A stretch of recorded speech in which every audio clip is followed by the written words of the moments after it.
बिस्मिल्लाहिर्रहमानिर्रहीम। आज का जो हमारा टॉपिक है जी वो है how to draw K map.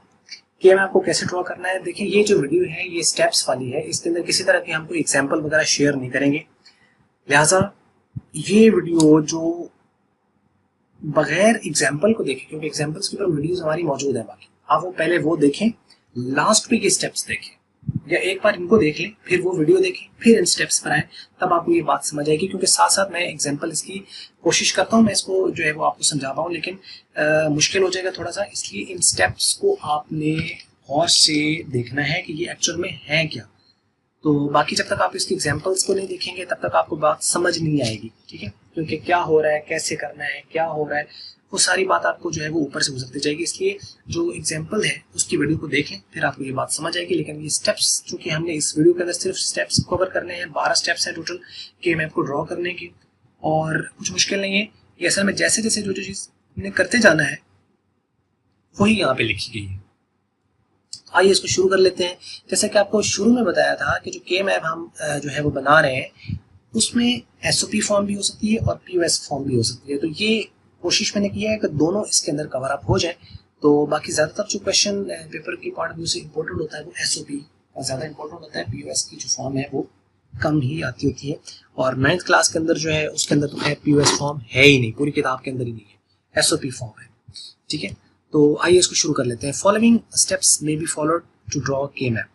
Identify the given form either SOP और पीओएस। यानी सबसे पहला स्टेप ये होता है कि जो आपके पास दिया हुआ है उसको आप ये देख लें कि वो एसओपी फॉर्म है या पीओएस फॉर्म है, सम ऑफ प्रोडक्ट्स है या प्रोडक्ट ऑफ सम्स है। दूसरे नंबर पे है फॉर एसओपी, अगर तो वो एसओपी फॉर्म है। एसओपी फॉर्म आपको पता है कि प्रोडक्ट सेम है तो उसको आपने सम किया हुआ है, यानी ए बी जमा या प्लस बी सी, तो बी सी वो प्रोडक्ट है और ए बी वो भी प्रोडक्ट है और इनको सम किया गया है, ये एसओपी फॉर्म है। For SOP put x is equal to 1 and जो x कॉम्प्लीमेंट है वो 0। अच्छा यहाँ पे और for POS form put x is equal to 0 and x complement is equal to 1। ये बात आपने याद रखनी है, एमसीक्यूज में कहीं ना कहीं पूछी जा सकती है कि in POS value of x is equal to, POS के अंदर x की वैल्यू क्या होती है, और या a भी आ सकता है यहाँ पे, a की वैल्यू, b की वैल्यू, c की वैल्यू, वेरिएबल कोई भी आ सकता है यहाँ पे, और एसओपी में क्या होगी और पीओएस में क्या होगी। तो ये बात आपने यहाँ से नोट कर लेनी है। अच्छा यहाँ पे एक बात मैं यहाँ पे और बता दूं आपको कि ये जो x से मुराद है ना यहाँ पे, ये एक लिटरल है, ये एक वेरिएबल है जिसकी वैल्यू हमने 1 लेनी है, जो नॉर्मल x होगा, यानी जो नॉर्मल वेरिएबल होगा। आप सपोज करें ये तो हो गया सिंगल वेरिएबल। अगर आपके पास वेरिएबल हो गए दो, तो 2 वेरिएबल अगर आपके पास वहां पर है तो उसके अंदर यानी x और y आप कह रहे हैं, तो फिर x की वैल्यू भी 1 होगी, y की वैल्यू भी 1 होगी, ठीक है। और x कॉम्प्लीमेंट y कॉम्प्लीमेंट दोनों की वैल्यू 0 0 हो जाएगी एसओपी फॉर्म के अंदर, और जो पीओएस फॉर्म है उसमें उलट जाएगी। इसी तरीके से अगर आपके पास वेरिएबल 3 आ जाते हैं, सपोज x y और z आ जाते हैं, तो फिर x की वैल्यू 0, x की वैल्यू 1, y की वैल्यू 1 और z की वैल्यू भी 1, जबकि इनके कॉम्प्लीमेंट्स की वैल्यू जो होगी वो 0 होगी एसओपी के केस में, ठीक है। और जो पीओएस होगा उसके अंदर जो है वो उसकी वैल्यू वो उसके उल्ट हो जाएगी।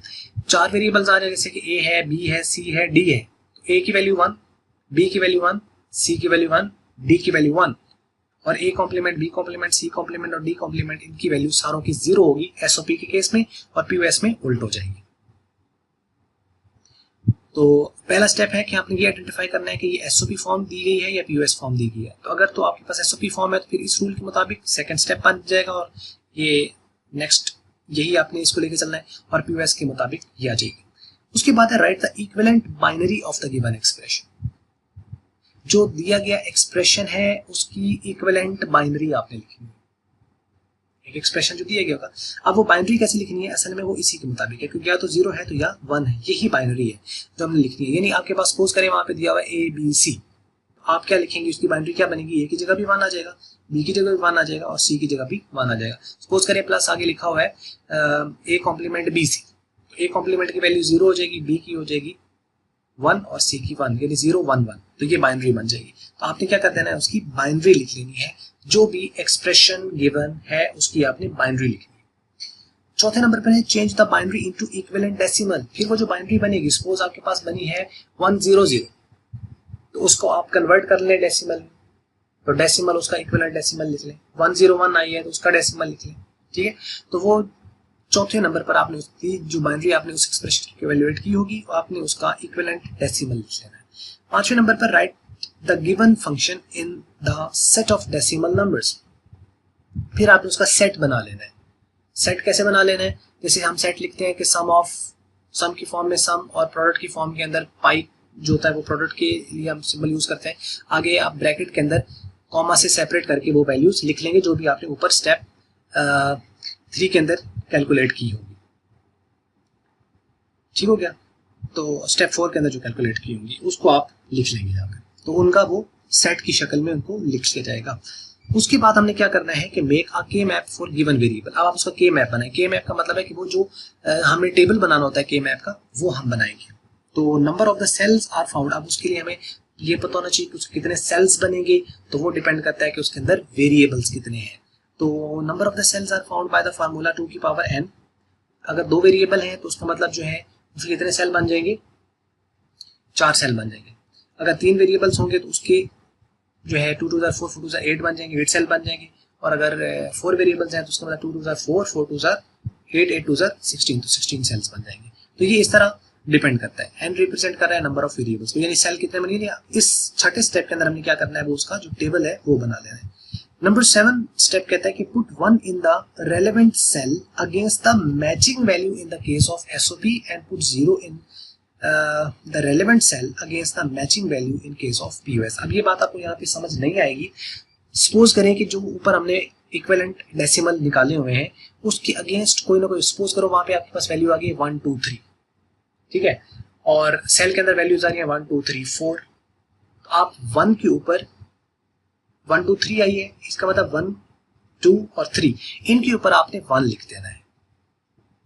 और जो 4 वाला है जिसके ऊपर कुछ नहीं आया, वो आपके पास ऊपर आंसर्स में नहीं आया, वो एक्सप्रेशंस में मौजूद नहीं है, उसके ऊपर आपने 0 लिख देना है। तो ये बात आपको मुश्किल से समझ आएगी, मुझे पता चल रहा है यहाँ पे, क्योंकि ये जब तक प्रैक्टिकली आप वो नहीं देखेंगे वीडियो तो ये बात आपको समझ नहीं आएगी। लेकिन ये नीचे वीडियो मौजूद है, उसको आप देख लें ताकि ये वाला स्टेप एक बार अगर आप वो स्टेप्स देख लेंगे ना और फिर आप इनको पढ़ेंगे तो ये आसानी से समझ आएंगे। अभी शायद थोड़े से मुश्किल हो जाए, तो कोई मसला नहीं है, उसको ध्यान से पढ़ें, समझ लें, ये काम की चीज़ है। एक बार आपको समझ लग गया तो इसी के मुताबिक आपने चलना है। Now make the group as per grouping rule of K map. अब आपने उसके ग्रुप्स बनाने हैं। जब आपने वो 1 1 1 जो भी है, जहाँ 1 1 आया वहाँ 1 लिख लिया, जहाँ 0 आना था 0 लिख दिया, अब उनकी ग्रुपिंग करेंगे। अब ग्रुपिंग कैसे करनी है इसके ऊपर भी एक सेपरेट वीडियो मौजूद है, वो आप देख लें ताकि आपको ये बात समझ लगे ग्रुपिंग करनी कैसे है और क्या क्या रूल्स हैं, वो आप देखेंगे। तो यानी अगले स्टेप के अंदर 8वें में जब उसको लिख लेंगे तो फिर आप उनकी क्या करेंगे, ग्रुपिंग करेंगे और ग्रुपिंग के मुताबिक उसको लिखा जाएगा। उसके बाद आता है number 9, now right mean terms m1 m2 m3 and so on यहाँ पे डी आना है, एंड सो ऑन, यानी m1 m2 m3 ये मिन टर्म्स होती हैं, ये आप लिख लें। and against each group of SOP and write the max terms M1, M2, M3 on against each group of POS। यानी अब आपने उनकी मिन टर्म्स लिख लेनी है और मैक्स टर्म्स लिख लेनी है, जो जो जिस तरीके से आ रही है वो टेबल से आप उसको लिख लेंगे। और ये मिन टर्म्स होंगी वो सम की फॉर्म में लिखे जाएंगे, जो मैक्स टर्म होंगी वो प्रोडक्ट की फॉर्म में लिखी जाएंगी। और उसके बाद नंबर हम 10 स्टेप की तरफ मूव करते हैं कि वो क्या कहते हैं। लो जी, नंबर 10 स्टेप जो है उसके मुताबिक है कि extract the common variable from the min term max term.